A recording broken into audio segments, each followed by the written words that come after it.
Love is much more than just a passion fancy or a momentary emotion. It is the deeply rooted God-given affection that so unites two hearts that are bound together as a unit which no storm of life or temptation of the flesh can divide. Hindi man araw-araw na nakangiti, ilang beses na rin tayong humihindi. 2 years ago, nagkakilala kami ni Ningning. Pinakilala siya sa akin ng friend ko. Nakilala ko si Ian through a friend. Friend niya, and then office mate ko that time, si Nam. So, thankful kay Nam. Sa huli,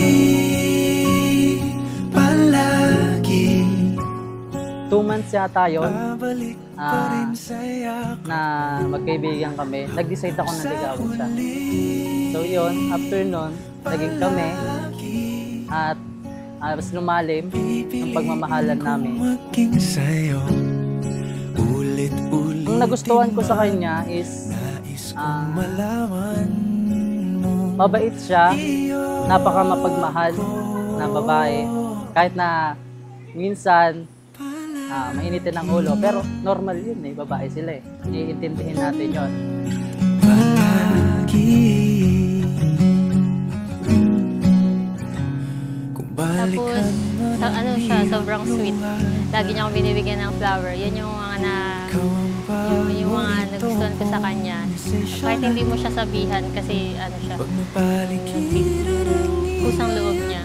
Tapos yun, sobrang sweet niya talaga. Pakakilig. ngiti mo sa mundo. Tapos yun, naalala ko talaga, sabi ko sa kanya, may savings ka na ba?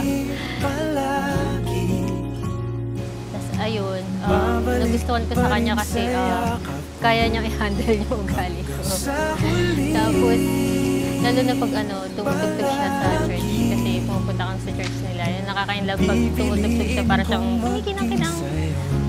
Nag-spark siya, lalo ko na in love.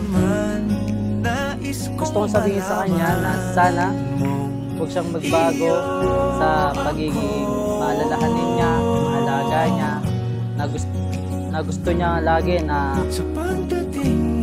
maging maayos yung family namin. So, yun, gusto ko lang na sabihin sa kanya na mahal na mahal ko siya.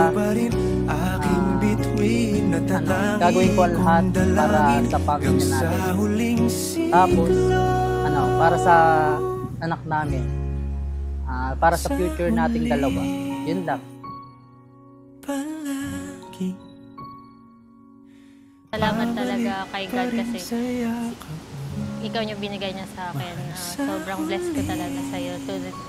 It is true talaga na God's best ka for me. So ayun, I love you pa. I love you so much. I hope na, and I pray kay God na we will continue to be sweet as we grow old. Yung household natin truly nag-praise and nagbibigay glory kay God. Yan, o di ba ng halikan ng iyong misis?